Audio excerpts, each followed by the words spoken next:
mind thing is you have to win. Ill intent, violence, physicality, pain.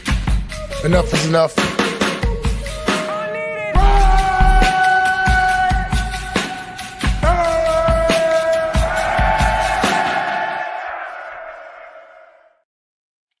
All right, welcome back to the Just Win podcast. I'm Ted Wynn. That's Sean Reed. He made the journey to Kansas City, which is why he looks like he's freezing right now. And that's Vic Tafer, who got to stay I don't just home look like it. enjoy Thanksgiving. The Raiders just lost a heartbreaking loss to the Chiefs. Well, it depends on where your heart is at this game, but they lost to the Chiefs 19-17.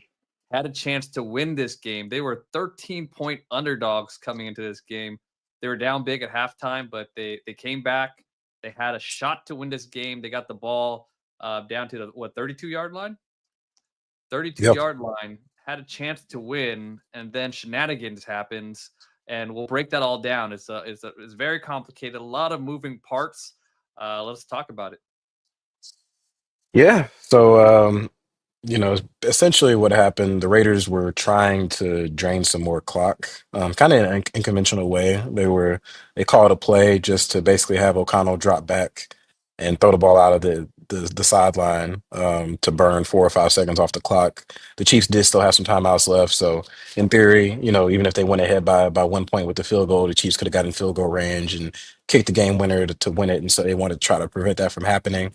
But they never got that far because there was a miscommunication pre-snap. Part of the issue was the Raiders got out of the huddle too late. But they broke the huddle. I think there was only 9 seconds left on the play clock, and so they were in a rush. You can see Aidan O'Connell clapping, signaling for the guys to hurry up and get lined up.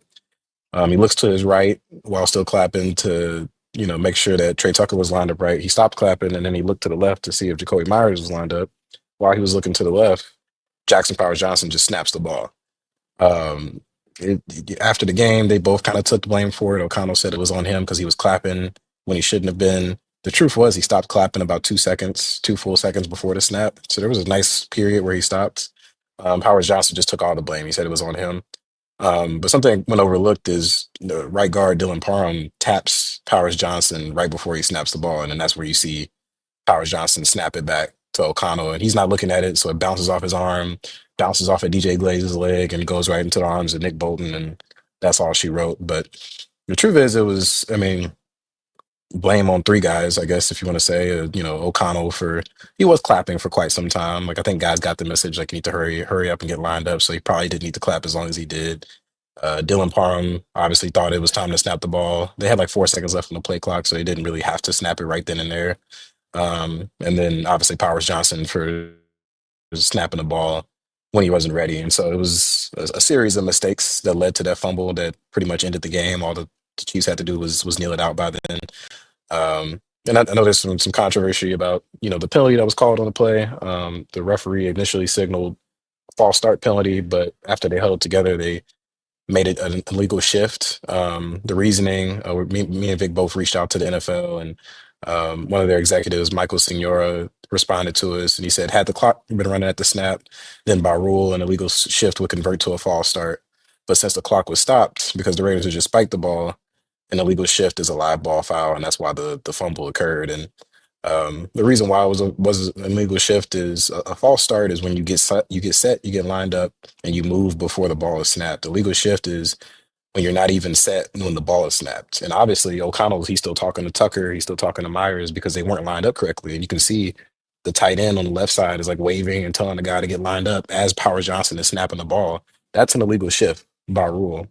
And that's why the play counted. And so I know fans were frustrated about, it not being a false start, but it wasn't. It literally was not a false start. And so it was just a terrible play, terrible way to end the game that they seemed like they were about to win potentially on a 50-yard field goal attempt by Daniel Carlson. Which is no gimme based on the fact that Daniel Carlson was really bad today. Was 3 missed kicks? Yeah. I mean, all his kicks were longer than that one, 55-yard, 56, and 58. He's a guy that he's hit a lot of 50-yarders. He has 30 career 50-yard makes, and he was on fire this year. I mean, I think he only missed 2 kicks coming into this game all season, and so this was a really anomalous game for him. But like you said, I mean, it's never a guarantee that you make a 50-yarder, especially when a guy's missed 3 of them. But at least they would have liked to attempt it instead of have what happened happen. Yeah. Vic, were you going to say something? Yeah, I still think. I mean, I know talking about what happened with the false start and the penalties, and I still think the play was blown dead. I think if you watch the replays, when the ball's hiked, the official's coming in from the one sideline, and so is the other guy from the other sideline. But the one coming in towards Aidan is definitely calling for a false start, and I just think it's the rules say it's a dead ball. I know you can they huddled for a while also. It looked, if you're a conspiracy guy and people always say the Chiefs get all the calls, Raiders get none of the calls, but the fact that they whistled the play dead, there's a fumble, then they huddle for like 90 seconds. The three referees, and there's three waiting, and they say, okay, you know what, it's a legal shift, game over. I just think it was a fortunate, obviously horrible way to end the game. I think you can really argue that the play was blown dead. So I think there are some reasons for Raider fans to be upset or are happy if whatever you're rooting for, who knows. But yeah, definitely it was a. Yeah, I don't think Go they. I ahead. don't think they blew the play dead before the fumble. I don't think Well, that he's happened. coming in, boys whistle. He's running right towards. I mean, so as soon as you watch the Mm, replay, he's definitely coming in, and from what I hear, so is the other guy, but you can't see him that well on the replay. But the one guy who's mm, calling for the false start, as soon as the play is hiked, he's coming in, mm, whistling it dead. So I wish usually when these things happen, you can file like a pull report. You go down, have one guy talk to the official after the game. You can ask him, a question, follow up, and kind of get some more clarity. But in this case, it was the last play of the game, so it was all done by email. So like they were nice enough to get back to us, and they gave us the quote that Tashan read. But really, there's not. I mean, there wasn't really a direct answer to the questions we asked, and there wasn't any follow up. So there's some still question marks in my mind about how that went down. That all said, I'm not sure why you're trying to throw the ball away at that point. I'm not sure why don't you, yeah, why you're in shotgun. Why you're running to the huddle with 9 seconds left. I think if the play call was not in on time, that's one question. I know Deshaun asked Pierce about that. He said no, that wasn't an issue. But I don't know what you're doing in shotgun in that point if you're ready in position to win the game with a field goal. So I question what the hell they were doing in the first place. But that all said, I still think it was a dead ball. So. yeah. I mean, well, the play couldn't have been like it wasn't a false start. So like it was going to be an illegal shift, that's a live ball penalty. Like that's always a live ball penalty because the clock was stopped. So in that situation, like if they were all lined up and then somebody moved, then it would have been a false start. But since they weren't set yet, like it was always going to be an illegal shift. So like the referee, I guess he could have, even if he signaled a false start, it couldn't have possibly been one because they weren't set yet. So it was going to be a live ball penalty regardless because it wasn't a false start. But to go to your thing on Antonio Pierce, because I asked him after the game because we asked him like what was the plan on that last play, and he said it was to burn some clock and throw the ball away. But to me, that didn't make sense because on the Abdullah completion for 6 yards that got them to the 32, they didn't, they spiked the ball. And if you want to just run the clock out and kick it right there at the 32, just wait. Like if you just wait until there's 3 seconds left and then spike the ball, then you don't have to run this extra play. And because when you drop back and pass, so many things can go wrong. He can get sacked, the ball can get tipped and picked off. Um, I mean, we just saw the Bears game yesterday. Like all kinds of wild shit can happen when you run another play. And I know that a botch snap can obviously happen on a spike as well, but it's more likely on a shotgun snap. Because there's a further distance. There's more. It's just harder to botch or easier to botch a snap on a shotgun. And so it was just an unnecessary play if you were just going to ultimately kick the field goal from where you were anyway. I know things were moving fast. They didn't have any timeouts left. And again, he's an inexperienced coach. And Aidan O'Connell's an inexperienced quarterback. He's only in his second year in the league. Jackson Powers Johnson is a rookie center. There's a lot of inexperience, involved in this decision. And that's probably why it happened. But if you were cool kicking it right there, just wait to spike the ball. And that was, as much as Powers Johnson or Dylan Parham or Aidan O'Connell messing up, it's on Pierce too, because that was just a weird decision that I don't really see the upside of doing. Well, the problem is you have to have a plan for these things coming into the game. Like these shouldn't be decisions that you make on the fly because when you're making these decisions on the fly, you mess up. And that's why I think there was indecision. I don't think that they knew that the plan was that they're going to run the clock. Um, I think maybe they thought, oh, maybe we'll get another play in. And then once they spike the ball, they're like, oh shit, we changed our mind. Now we want to try to force 3 seconds off the clock if we're able to execute a throwaway, which they couldn't even execute a throwaway. So to me, it's just a lack of a plan. And I think they also burned a timeout that they could have used in that situation. Because earlier, the field goal attempt they missed before on the drive before, they called a timeout because they didn't get the field goal team out on time on 3rd and 11. I think he was thinking about going for it. And then No, what happened? They put the punt team was on the field. okay, They so were gonna punt. they couldn't They were decide gonna whether they they were want gonna to punt it or kick it. yeah, they were gonna punt. I talked to AJ Cole after the game. He came out there to punt. He was on the field, 4th and 10. That was the plan, was to punt. And AP said that on the sideline, like players were and coaches were kind of, or players mostly, were telling him, "Hey, give Carlson another chance to kick it. It's 58 yards." So that's why he took a timeout and then put the field goal team out there. They weren't going to be able to switch out in time if they didn't call a timeout. It would have been a delay game, and then they would have had to punt anyway. And so I guess he said he felt comfortable with the way the defense was playing at that point. He didn't care if he was going to give the Chiefs a short field. He said, we're playing to win. Let's just try to, at least go get some points out of this instead of playing it. And that's why they took the timeout and, went ahead and tried the field goal attempt. The thing is, like, if you are going in playing to win, like, you just automatically send the field goal team out there, right? So, Yeah. so you don't end up wasting the time. And again, Carlson missed the kick by a mile, so like he was probably gonna miss the kick anyway. The defense did end up getting a stop really quickly. They made the Chiefs go 3 and out. But they did, like you said, they had to burn the rest of their timeouts, and so they took over, at their own 8-yard line with no timeouts left. And so they could have had that one timeout remaining if they hadn't had that indecision. And again, I know hindsight's 2020, but it's not just a one-off thing with Pierce. Like, we've seen these decisions happen consistently, since he's taken over as interim coach last year, and we haven't really seen him get better in that area. And you got to say, it cost him in this one. Exactly. And to me, it's just, again, a lack of a plan. Like, you should know. I mean, you could come up to your kicker when you're getting past midfield and like, hey, are you comfortable kicking from this? And, we've seen those conversations happen to other teams. Like, these are conversations that have to happen beforehand, before the actual decision happens. So you're not scrambling and burning timeouts. I mean, like, you watch good teams, and almost all these good teams, they always have 3 timeouts at the end of the half and 3 timeouts at the end of the game. But it just seems like the Raiders never have it because they're blowing timeouts because of dumb reasons. And another reason why they lost this game, and it's just another notch in the game management or mismanagement belt for Antonio Pierce.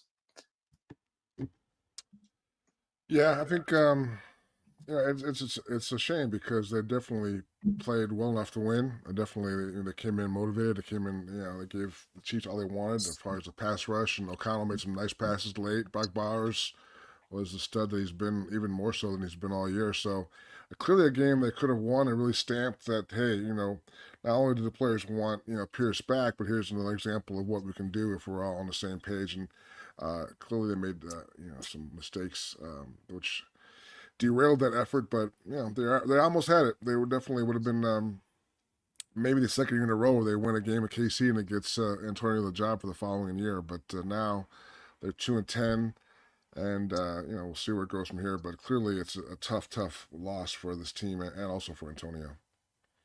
Yeah, and it's the Raiders played hard, and I think even like they lost, and I joke about the elegant tank all the time, but whatever. It's good that they're staying at that number 2 position as far as draft position right now. They're number 2. Giants are number 1. And a loss would have probably bumped them down a few spots. A win would probably bump them down a few spots. And it was good because some of the young players played very well. Aidan O'Connell played well. 340 yards, 9.7 yards per attempt, 2 touchdowns. He was very accurate throughout the game. Made some really tough throws, some really nice throws, like the touchdown to Brock Bowers was nice. The deep ball to Trey Tucker was really nice. Sincere McCormick, we've been talking about how he's the best pure runner this team has, and he showed that today. 64 yards, 5.3 yards per carry, one of the better running back performances that we've seen from young running back. And like you guys mentioned, Brock Bowers, he was unstoppable today. Like the Chiefs were throwing different bodies at him. They try to put their best cover corner on him, McDuffie, and he burned him for a fade. He had 10 receptions for 140 yards and a touchdown. Jacoby Myers was great early in the game too. Trey Tucker finally got that fade ball that we've been waiting for, because he gets all this one-on-one coverage because everybody's focused on Brock Bowers, and he finally gets a huge one, a 58-yard touchdown pass. So a lot of these young guys played well, and they end up losing, but it was a valiant effort from some of these young players. Yeah, there's some nice play calls too, like from Scott Turner and his dad. You mentioned the Trey Tucker touchdown, but that was a nice play design. It came on the blitz, they have in motion. He kind of went around the edge, didn't slow down, went right past the safety, and O'Connell hit him. So definitely seeing some more confidence, like they mentioned early on in the play calls from the players, to kind of like what's going on as far as that goes. And Aidan made some throws that I think Gardner wouldn't have made based on what we've seen this year. So again, it was all heading towards a beautiful ending, but. I think Josh DeBow tweeted out a stat that's the first time in 25 years teams lost when they were in field goal position, or then when they lost the ball when they're in field goal position with less than 30 seconds to go. So it's definitely you shouldn't lose these games. You shouldn't, or at least deny yourself a chance to have the winning field goal kick, which is what happened. So it's another brick in a really really bad season. Yeah, and I mean, like you said, Ted, going into that final situation, not having a plan. However they got there, they got there. They had no timeouts. You're at the 8-yard line. Like you have no timeouts, and you have to go to full length of the field, get in field goal range. Like you should have already had that discussion of like, all right, if we do get down here, we want to make sure we drain the clock out and kick the field goal. If we get within a certain whatever your range is for Carlson that you feel comfortable with, that couldn't have happened. That couldn't have happened. Otherwise they just go ahead, like we said, and spike it. And again, I know this shit is easy to say watching from the press box or watching from home, and when you're not in the moment. But like that's why you're the head coach, man. Like this, that's what you get paid to do. Like you're not calling offensive plays or defensive plays, and especially when you're outmatched, like you said, 13.5 point underdogs on the road against the Chiefs, national game. Even though you're 2-9 at that point, like if you win this game, that could give you the momentum that you need to show Mark Davis why you need to be back for year two. And you kind of just show all the reasons why, not all the reasons, but part of the reasons why they only have 2 wins on the season. Like this team wasn't going to be good this year because of the quarterback situation, all the injuries they had, especially on their defensive side of the ball. But they probably should have like 4 or 5 wins instead of 2, just based off of decision making alone. And so it's kind of tough to have this stuff still happening in week 13. And it also, I mean, I'm getting, I'm pretty impressed with Scott Turner and the game he called today. And, we've talked about it before. I like what he's done with his offense. And it also begs the question, like, why didn't Scott Turner have more of a consideration to be offensive coordinator? He was an offensive coordinator before. He had some success in Washington. His offense kind of fell off.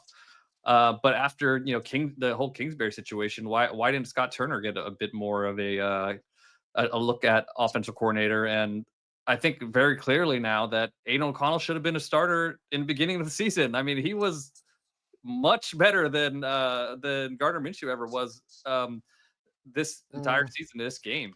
So I'll try to attack those. I think with Scott Turner, he was on the staff last year with the Raiders staff, and their offense was terrible. So that's why he wouldn't get consideration for the job this year. He wasn't calling the plays.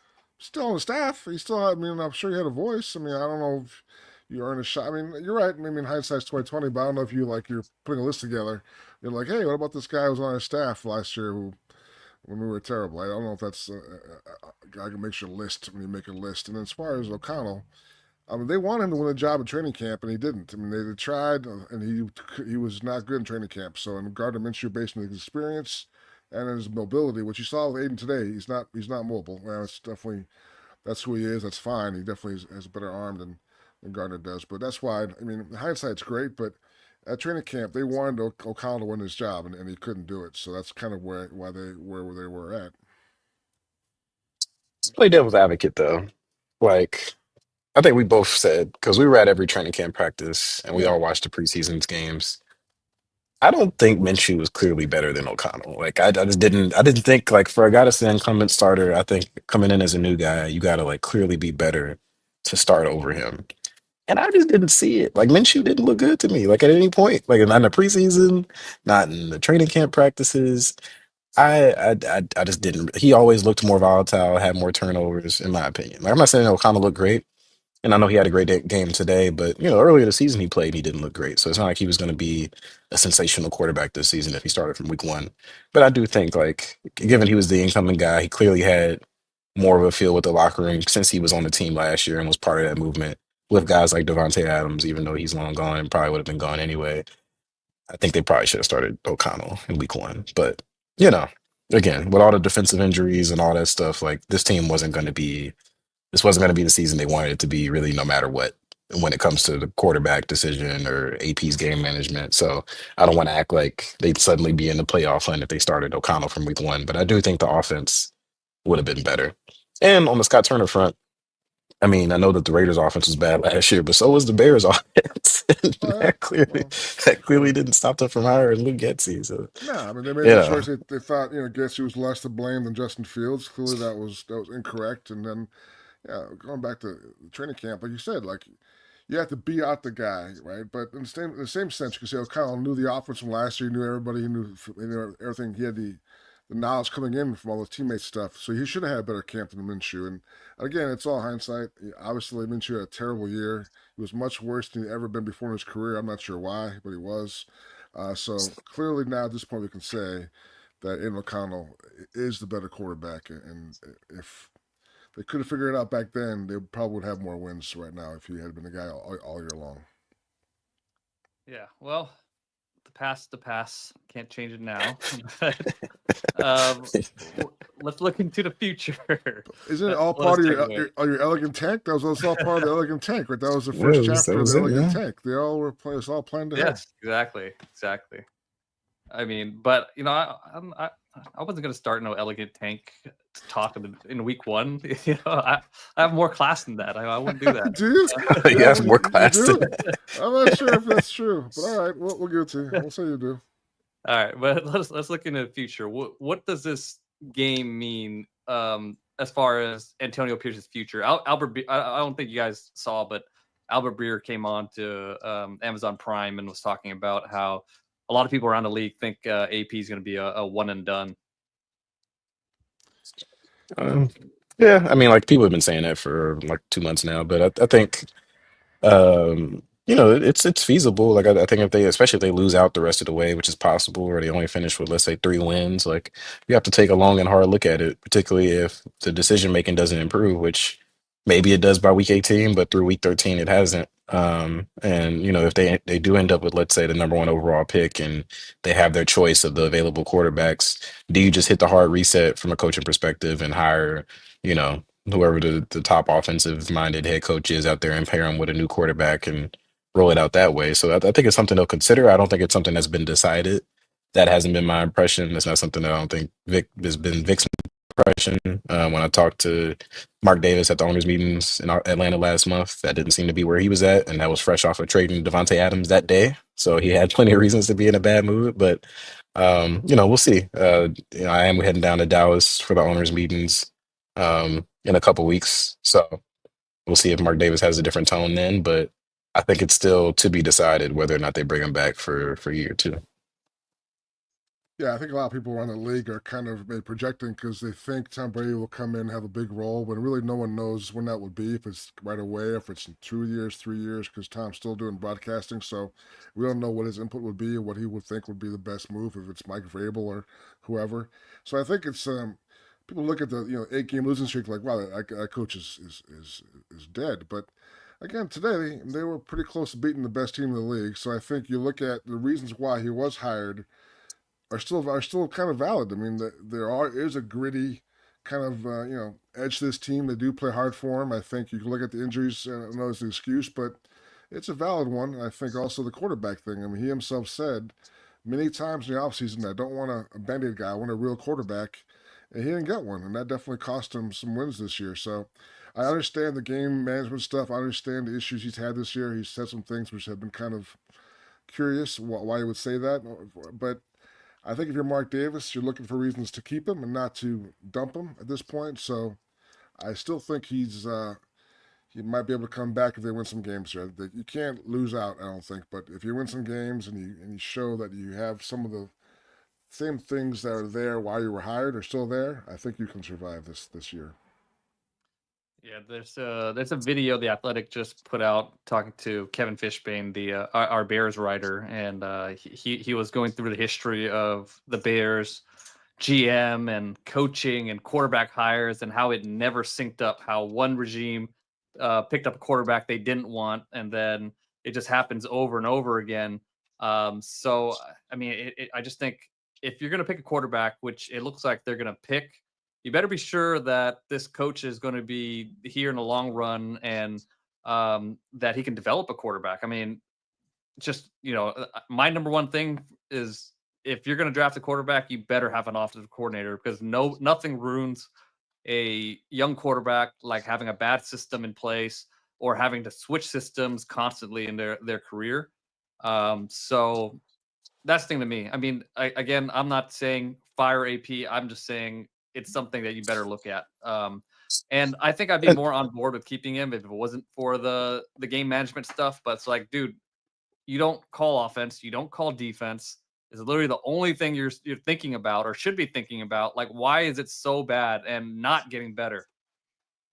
Yeah, I think I will say like on the offensive minded head coach thing, like just because you hire a guy that was good as offense coordinator does not mean he's going to be a good head coach. Like there's so many things that go into being a head coach, from game management, like you just said, to decision making, to relationships, to managing a team, roster building. Like Josh McDaniels was an amazing offensive coordinator.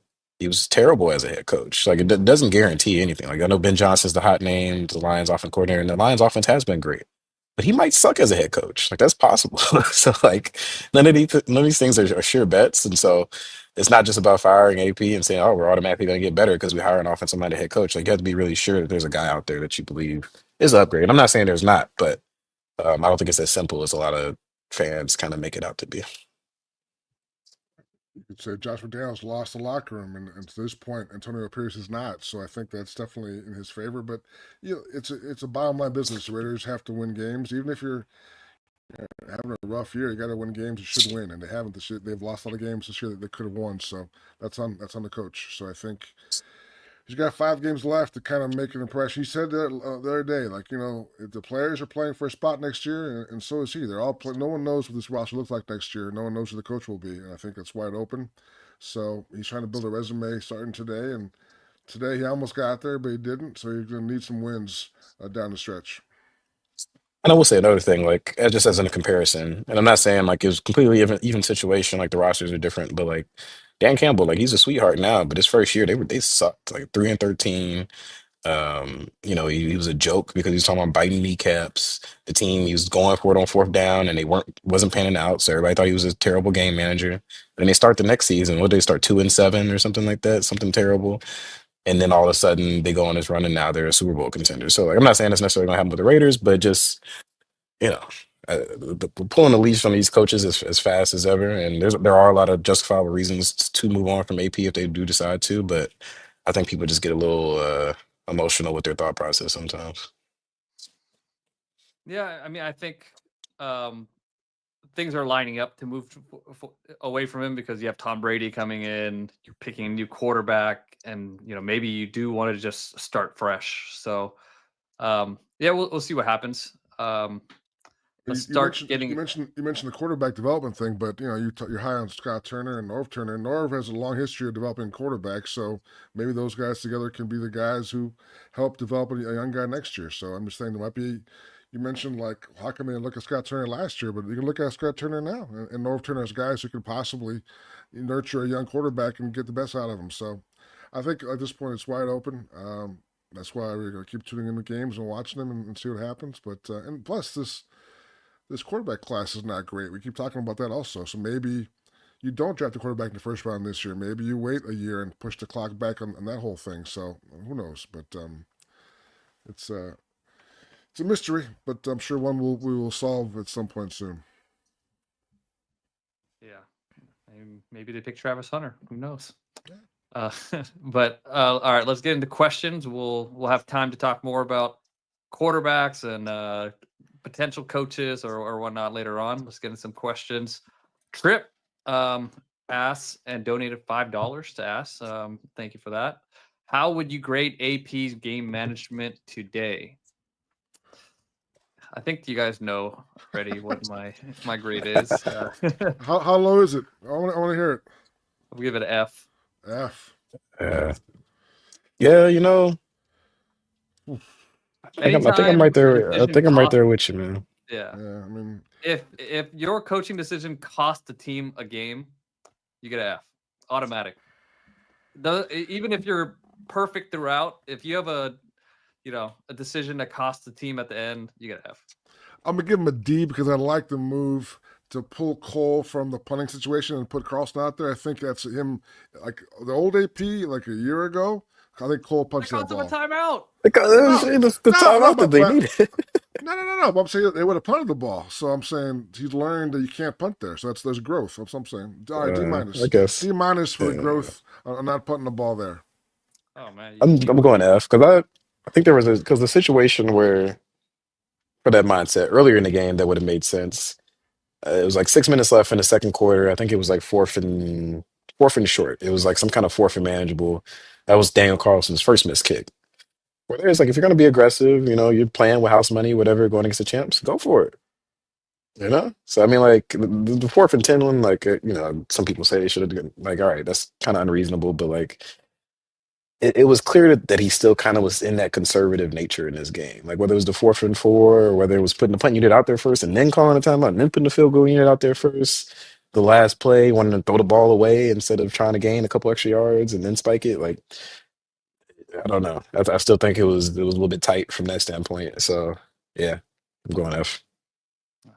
Vic, you're a soft grader, man. I mean, wish I had you as a teacher back in D the minus is day. not a good grade. A D minus is nothing to go home and tell your mom and dad, hey, I got a D minus. You're still in trouble.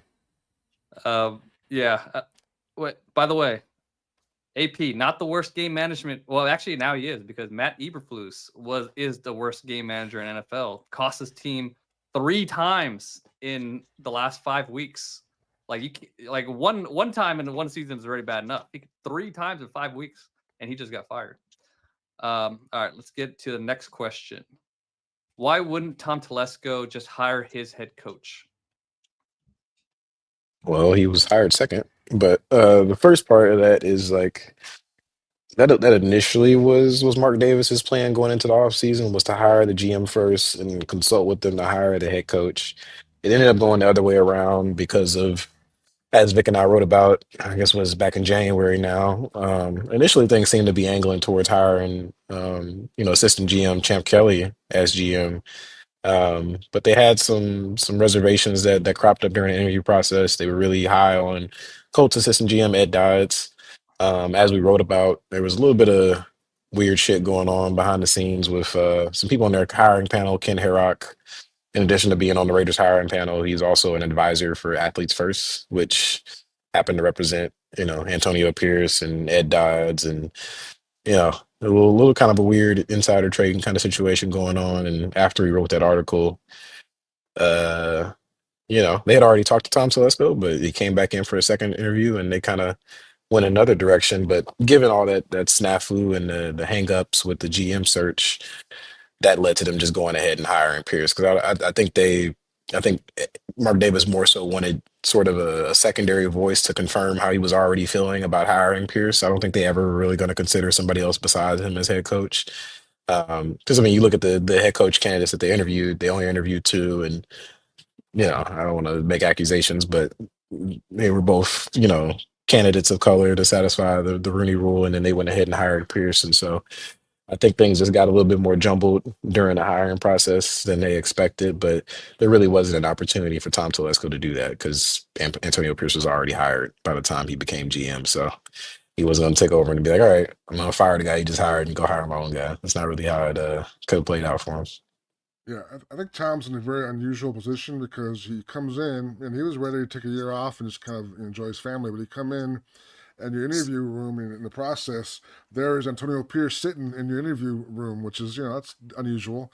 And then so you get the job, and you guys get along fine. You're trying to figure out where you are, and then all of a sudden, Tom Brady walks into a standing ovation from the whole facility, and then they're playing. So you don't know what Tom's going to do. Or Brady will come in if he'll be the main guy, if he'll be bossing people around, if he wants full control, and you really have no idea what his role is going to be and when it is. So if you're Telesco, you're kind of in this weird spot where you're kind of waiting to see what happens. So I just think it's another interesting dynamic in this whole Raiders thing. But I think he and Pierce get along fine, so I think that would not be an issue going forward. I just think they have to figure out what the unified vision is, and that includes Mark Davis. All right. Next question from, well, not really a question, more of a statement by a true Raider. Carlson's tires have flattened. Wow. You're Wow, welcome. man. That's terrible. I He think missed 2 Daniel kicks the Carlson whole is- year and then Yeah, just I think he's a good kicker. He's one of the better kickers in the league. He is. yeah, I'll man. say this though. I'm watching on TV today, but he looked a little shook today. I'm not sure if he goes up for that fourth one, he makes that fourth one. So maybe it came out the best way for him. But he looked a little off today in terms of just his whole approach. So maybe it was one of those bad days at the office. Yeah, it's weird, man, because he only missed 2 this year. Former All Pro, of course, but it is cold out here. The wind didn't seem to be blowing. On those longer kicks, maybe that contributed to coming up a little bit short. He didn't have the extra help on those. I don't want to make excuses. Obviously, you got to do your job, but it wasn't like he was missing like 40 yarders or something. Like they were all Right. 55 yards or longer, so they were pretty Right. they were pretty long kicks. And the last one, his foot hit the ground first, which is kind of you don't see that very often with him. He's usually very sharp in his process. So just a bad day for a guy who's been a great kicker for the most part. Yeah, I mean, these are hard kicks. 55 in Kansas City, cold. That's tough. Yeah. All right. Is there any truth to Mike Vrabel to the Raiders rumors? I don't think Can't so. tell you. They haven't been looking for head coaches yet. But Yeah. I mean, I'm sure Sir Mike Vrabel would be interested in whatever openings there are this offseason, given that he's not a head coach currently and wants to be one. So whoever his peoples are probably be in touch. But if they do have an opening, but like I don't know how people think these things works. Like teams don't decide who they're hiring in week 13 of the season. So we'll see. Yeah, I think people just think it's a Brady connection. Yeah, with for sure. Vrabel. Again, also with the Brady thing, like he is not the majority owner of the Raiders, guys. Like he's not the controlling owner of the team. Like he bought 5%. He'll be an advisor. He'll have some say and input, but he's not running the Raiders. Mark Davis is still the owner, just so people know. All right, next. This quarterback class is bad. Hunter plus Bowers, that could work. I mean, I think if you deem that there is no quarterback that's top 5 worthy, going out and forcing the issue at a top 5 is tough, especially when you have a player like Travis Hunter waiting there. But at the same time, you really need a quarterback, and we'll see. I mean, what do you guys think? I mean, Like, they what's kind of this? talked about the idea of punting this year again, but Is this a scenario you're saying? Like, let's say Shedeur Sanders goes 1 to the Giants, and then you're at 2. or let's say, I don't know, this is such a mix. There's going to be so many mixed evaluations of quarterbacks. What if Tom Telesco decides there's no quarterback in his class that's worth a top Okay. 5? I mean, if that's the case, you don't take a guy just to take one. Like, just because you take a quarterback high doesn't mean they're going to pan out. I mean, we've seen Daniel Jones just got cut last week, 6 overall pick. The list goes on and on and on and on. So like, I know it's been a while since the Raiders have taken one that high, but wasn't the last one Jamarcus Russell, and we saw how that went. So I mean, no player is a guaranteed bet. Like Travis Hunter could be a bust as well, but if you're not sold on the quarterbacks. And I don't know, watching college tape, I don't know how you couldn't be sold on Travis Hunter, whatever you think he is, whether you think he's a cornerback or a wide receiver, but something's wrong with you, I think, if you're not sold on him as a prospect. So if you're not sold on the quarterback and he's sitting right there, you take him. Like I think he's the best player in the draft, in my opinion, from what I've seen. And whatever you view him as, receiver, cornerback, I think he's a cornerback at the next level. Why not? I mean, he's a game changing type of player. And like Brock Bowers, even though the Raiders didn't get a quarterback this year, like yeah, Jaden Daniels and Caleb Williams and Bo Nix going to have great careers will sting a little bit, sure, but they got a star in Brock Bowers. Like he's already a star, arguably the best tight end in the league. And if Travis Hunter comes in and he's a star right away, yeah, it'll sting that you didn't get the quarterback, but at least you got a star. So Yeah, at that point, you take Hunter and you get in the Brinks truck, you drive it to Sam Darnold's house, and you say, "What's up, Sam? Got a bunch of money for you. Let's go." So Hey, what if Aidan O'Connell plays really well the last 5 Okay. games? He's throwing for 300 yards per game. here you go, man. Yeah. I think we just set up a meet between you. That's actually whenever Yeah, we get to Matt. the off season. Hey, Whenever we get man, into the off season, that's gonna be our first guest, man. We're gonna call up Aidan O'Connell. look, We're gonna man, have him on the Just Win I would podcast. love to have him on the podcast, but look, when he throws the 340 yards in Kansas City, I'm gonna hype him up a little bit. But I'm saying if he does, let's say he does perform really well. Okay. Down the stretch. Okay. And if he does, they're going to win some games, right? And then it won't be an issue. If they win. No, that's true. So That's if true. he has a chance to. But they could blow it at the end too, because he could play well, and you got AP's game management issues at the end. They could be in that position. Yeah. But honestly, I think that might be the best case scenario, just so you're not cornered into having to, or people don't think you're cornered into having. What's the best case scenario? Is that he plays well and they win some games, or Then he he plays loses some well and they games. lose their games? All right. All right. But also, Tom Telesco's a traits guy. He drafted Justin Herbert over Tua, and there's no quarterbacks that have standout traits, like elite traits in this class. So, I wouldn't be surprised if he didn't think any of these quarterbacks were top 5 worthy. And who's Mr. Traits? Mr. Sam Darnold, baby. Traits for days. Yeah, that's true. Whew. But if you're looking at quarterbacks, Cam Ward would probably be close, or Jalen Milroe, but Milroe just played like he's kind of played like crap lately. So I don't know if you could make that case. Okay. Yeah, I mean, they can always take a quarterback in the second round. Like they don't have to take a guy in the first round necessarily. That rarely works out. Derek Carr. I mean, Jalen Hurts. Jalen Hurts. Derek Carr. Whew. They take Derek Carr right now. Those are rare examples that have worked out, but the Eagles are a very unique team. Brock Purdy. Anyway, move on. All right, Jose Almos. Who do you pick? Ward or Sanders? Can Turner develop a quarterback? Do they keep PG? Who's PG? Paul Graham. Patrick Graham. Patrick Graham. What's the foundation? How does AP mature as a game manager? I'm taking Sanders. Turner. I mean, I'd probably hire a different offensive coordinator, to be honest. Patrick Graham. I think it depends. Like if AP is still the head coach or not on some of these, it's kind of hard to say. But if he is, I don't know why he would move on from Patrick Graham. I mean, 5 defensive starters out right now, and the defense played pretty well today against Patrick Mahomes. So I would keep him. Foundation, I'm not sure. I'm guessing you mean defense. And then AP matures game manager, experience. Because I mean, he has a ton of advisors surrounding him, a lot of guys in his corner that have done this at a high level for a long time. At this point, the only way to work through it is to work through it, and so he needs more experience. Yeah, I think I agree with all those answers. I think I'm definitely a Sanders guy over a Ward guy. From what I've seen in the college games, Ward doesn't really blow me over. Where I see the possible upside with Sanders. I'm all for Norv and his son being the guys. So that's what they do. If they keep having progress the rest of the way, maybe they earn that shot. And I think Norv has a good history with quarterbacks in the past. I agree that Graham's probably back. I think if Pierce is back, I think if you want to be an optimist, you look at this defense.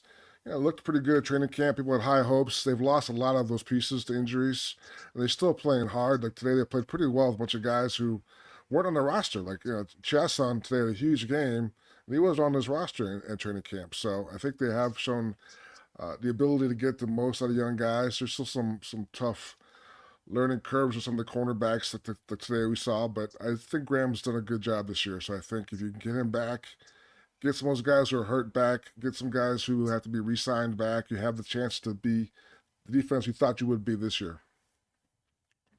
Yeah. Yeah, I would say Sanders, Turner to be developed. Luckily, you have 5 games to evaluate Turner a little bit more. I think you definitely keep Paul Graham, Patrick Graham. Um, I think he knows how to get to Patrick Mahomes, and I think that's pretty valuable.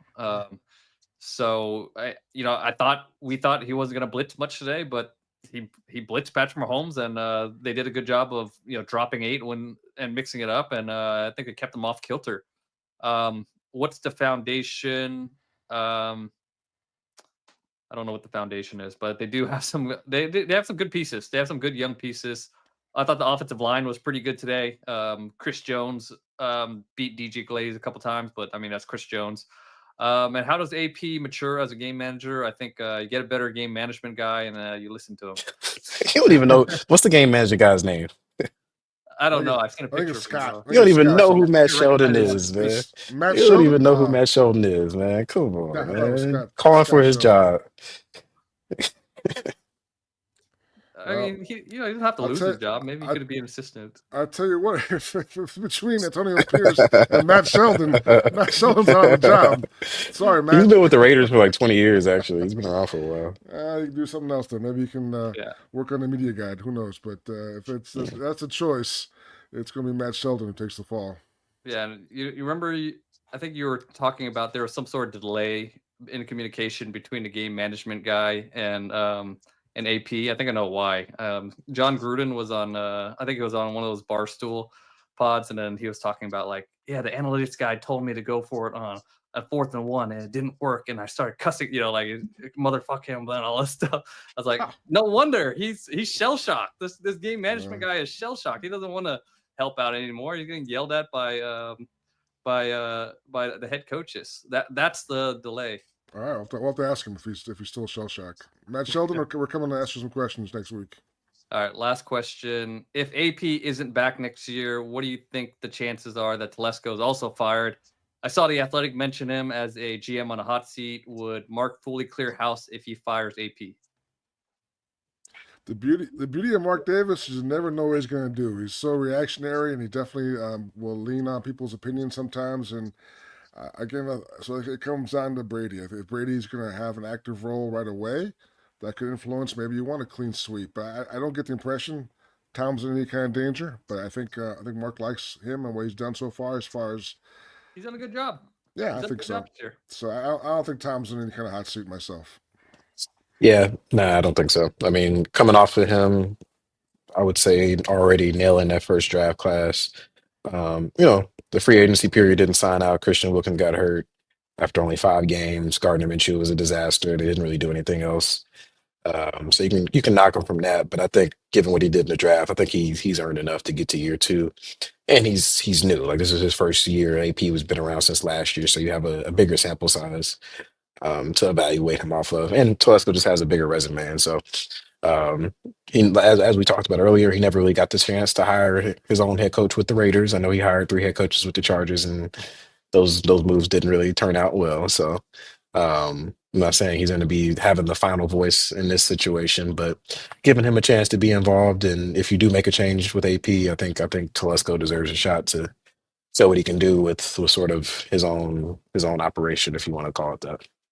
Yeah, I mean, I love the Wilkins signing, just pairing a guy like that with Maxx Crosby, and he was so good before he got hurt, and I don't think he has an injury history, so that was just kind of a unlucky thing. And he also signed other kind of margin players like Tashan that have been good too. So I think Tom Telesco did a good job.